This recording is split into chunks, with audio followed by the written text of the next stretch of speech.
Indiana, Florida, to give it to drug gangs that were shooting and killing the other drug gangs that weren't laundering their money through big U.S. banks, which means globalist banks. Remember Wachovia, Wells Fargo, 376 billion last year they reported on in a 2-year period? Oh, but don't worry, they paid a $110 million fine. Well, we did the math on that once. It's like something like 0.03% or something. So, I mean, why shouldn't they go for broke? Why shouldn't they do something new? Why shouldn't, and again, they say that in the land of crazy people, the sane person is the nut. Or they say in the land of the blind, the one-eyed man is king. Maybe I am the crazy one. Maybe I am the bad one. Because, see, when the whole government's corrupt at the top, and you got a bunch of naive sheep below them that enjoy being hurt and think it's cute and winning to repeat what they're told, talk show hosts and others, that here's an example. If you wanted to arrest a communist or a Jew or a Seventh-day Adventist or whatever the case was in 1932 Germany for no reason and kill him, that would be a felony and you go to prison in Germany. But see, Hitler took over and was a tyrant and said it was legal. Of course, you can't really legalize tyranny and common sense, but if people go along with it, in a way you can. And so he could kill tens of millions of people total. And 22 million Germans died in the war. Civilian and military. They really got blessed. 60 million of them, 22 million went bye-bye. Oh, that went well. Going along, they were trendy yuppies too then. They did what the radio and newsreels and newspapers said. Because, the terrorists blew up the Capitol and other stuff. Of course, it was really the Nazis. But, hey, it was fun to get mad. Fun to get worried about terrorists. Some Polish terrorists, they're all bad. Oh, Muslim, they're all bad. It was fun. It was fun to have 1/3 of the Germans go bye-bye. Yeah, 1/3 of the Germans, just, 22 million at the end of the war, bye-bye, in Germany alone. Oh, that went well. That went well. But I forgot how I got on the subject of Germany. Oh, yeah. When your government's run by absolute criminals who compete with each other, so the very worst get in to the power structure, it's just legal for them to ship guns into Mexico and then blame it on the Second Amendment. And even when they got caught, I said last year, watch, they'll still use it. And you know what? They couldn't get Congress to pass a law restricting gun sales in the U.S., so the ATF just sent letters threatening to arrest gun dealers if they sold the rifles and didn't jump through these new hoops. And, of course, the rifles were already all registered to the instant check, but they didn't care. It was about the ATF saying, you'll do what we say outside of law. Kind of like the federal government shutting down power plants all over the country outside of law. Congress didn't pass a law, but they're doing it. Obama is launching wars without Congress, but Congress itself signed a law saying I can be arrested, you can be arrested and disappear forever, be tortured, be killed. It's called the NDAA. And don't worry, they will use it and they will abuse it. All right, I haven't even gotten into a bunch of other news here, but we're going to come back, go to your calls. Stay with us. All right, I got about 20 phone calls here. I'm going to give each person about a minute. We'll get about 10 or 11 of them in during this segment. I meant to get into the great internet wars have begun, an article by Kurt Nimmo and myself. I'll cover it more tomorrow on the weekday show because it isn't just about the internet and freedom of the web that's under attack. It's the entire technological infrastructure that's having backdoors and Trojan horses built into it. We're going to document that tomorrow, 11 a.m. Central, 12 noon Eastern. If you don't have a local AM or FM in your area, Infowars.com is the website. Nate in California, you're on the air. Hey, Alex, how you doing, buddy? Good. Yeah, I'd like to talk about maybe the TV. I think that's a big problem, obviously. They sold it to us back when they first invented it as, they'd have all wholesome shows on, and it was good. We could trust it. And then now, if you look at it, it's obviously promoting 180-degree different.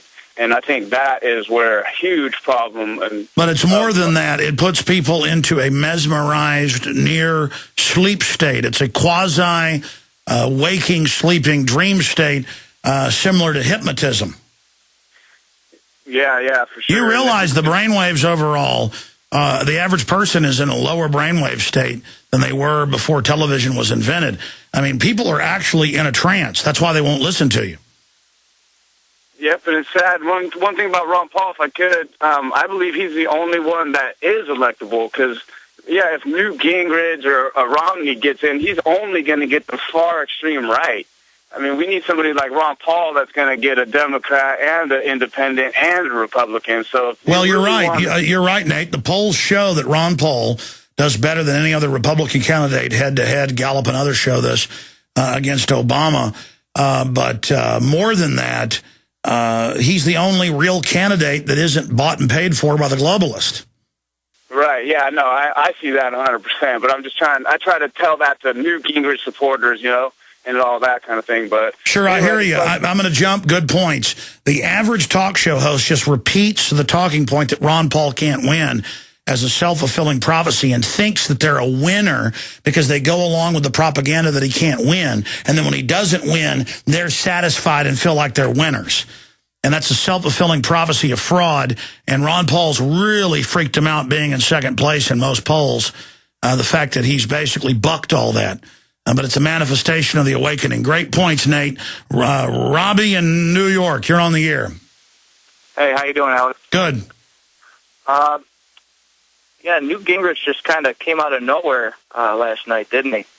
With the primary there. Yeah, we've got an article at Infowars.com concerning what looks like fraud. We know Iowa was fraud. That's in their local papers now, that the Iowa thing is completely in the air. And Karl Rove says they're going to have a gentleman's agreement on who gets the delegates. So, yeah, and it's funny, they put Paul down in fourth as if somehow Santorum, Romney, and Gingrich all managed to beat him. I don't believe that for one second, you know.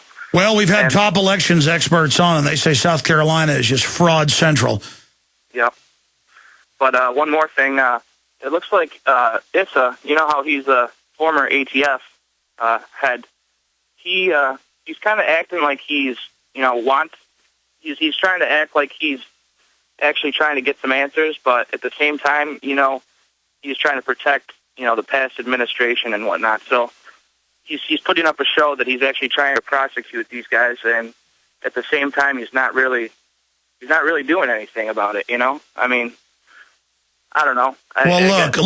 Look. I said months before it was announced that Issa was going to have to basically stop his investigation because Fast and Furious under other names was going on under Bush, under Clinton.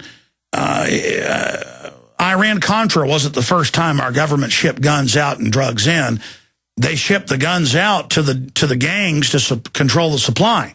It's $500 billion a year. The big banks launder it. The government brings it in. And the only people they shut down are the small cartels that don't launder their money through them.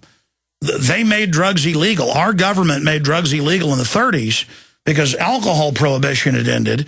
And the corrupt government had made so much money off alcohol prohibition, they wanted something new. And again, by having it illegal, it jacks the prices up, A, but more importantly, B, it allows them to send the police after their competition. Great points. I appreciate your call. And, of course, he's getting the point of federal prosecutors taking the Fifth Amendment in Fast and Furious probe. And nothing's going to happen to them, folks. They did what they were told. I mean, the U.S. government doesn't just run drugs. They run kidnapped kids. And if you don't know about that, just type it in. I mean, there's congressional hearings. And I've watched congressional C-SPAN where Congress people say, well, this company kidnaps little kids. And they go, yes, they do, and they're allowed to. And they go, no one gets in trouble. And they go, nope. I mean, it's you can type that in. Rumsfeld questioned on child sex trafficking. Type that into YouTube. And he goes, nope, they don't get in trouble. And the Congress people go, so nothing's going to happen. He goes, nope. And they go, okay. I mean, they're going to bring the drugs in. They're going to put cancer viruses in your shots. They're going to do whatever they want. I mean, have you not figured this out yet? They do what they want. because you're naive. People say, well, then why are you still alive? Because if they kill me, it highlights everything I've said. It puts an exclamation point behind it. And they still might. And quite frankly, I don't want to die, but I don't care. I'll never commit suicide, I'll tell you that. But I mean, somebody's got to stand up to this scum. And let me explain why they're so evil. Once the system gets criminal across the board, one group of criminals can't tell the other group, hey, you're going too far, because the other group will say, hey, you're involved in crime. I'll rat you out if you go public. So once you get a systemically corrupt society, the sky's the limit. They can't tell DU weapons lobbyists, hey, this wasn't used until 1990. It kills all our troops that use it. May take 20 years, but it kills them. You can't use that. They go, hey, you're running drugs and kidnapping kids. Shut up. Yeah, but we're going to have to pay for insurance claims on all these troops. Don't worry. We'll have a Department of Justice agreement letter, 1998, that you don't have to give any of the dead troops any of their death benefits. That's AP Bloomberg. I mean, so the whole thing starts crumbling where the criminals just go, party time! And they go wild. And that's now happened. And I look at the naive public. I mean, they're helpless. I'm in stores and places, and I look at these fathers who are wearing their tough guy shirts with their kids. I went to the pet store today, and I was watching dads walking around, looking at other men with their eyes. I'm powerful. You know how powerful I am. I'm like, are you powerful enough to know what's going on in your food and water? Are you powerful enough to admit there's big, evil people above you, and that you're not just strutting around here in the fish section of the place acting tough? Okay, pal? I see these Arrested Development men. It just makes me want to throw up. And their eyes are so weak. I wish they would face reality. I wish they'd become real men. I mean, how can a man hear this stuff? How can listeners hear what I've said today, new listeners, and not go check out everything I've said? If there was one chance in a million it was true, you'd look it up. Unfortunately, it's all true and worse than I can even tell you. Oh, we got Jason, Carl, John, Ken, John, Chris, Jeff, Wyatt, Teeny. Let's go to Teeny with a name like that. Teeny in Indiana, where the ATF ships guns to drug gangs to kill their opposition. That came out in federal court. How are you doing up there? Oh, I'm doing fine. How are you doing? Oh, I'm just wonderful. You look good. I'm watching you. Well, thank you, ma'am. It's always nice to have a woman tell me I look good. I appreciate that. You do. You always have nice clothes on. Well, thank you.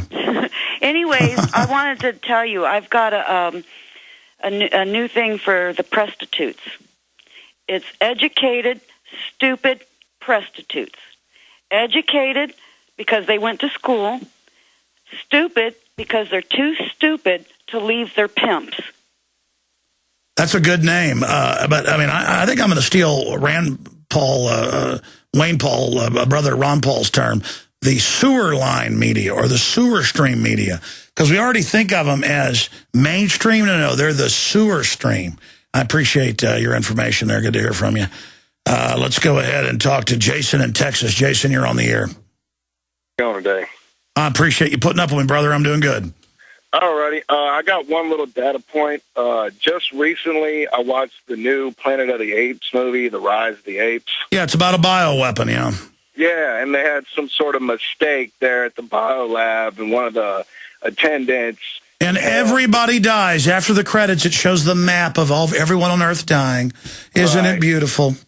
Well, you can kind of see the thinly veiled propaganda where, like, the apes are safe, and then they come out from the destructed civilization, and they become the new rulers of the world. And if you notice, you're right. In the background, the astronauts have launched. That's 2001 Space Odyssey. They're going to come back. Yeah, that gets into Illuminati stuff. That's pretty deep there. God bless you. Sorry to all the other callers. Love you. Back tomorrow, God willing, 11 a.m. Central. Great job to the crew. Prisonplanet.tv. Did you ever think you'd be where you are?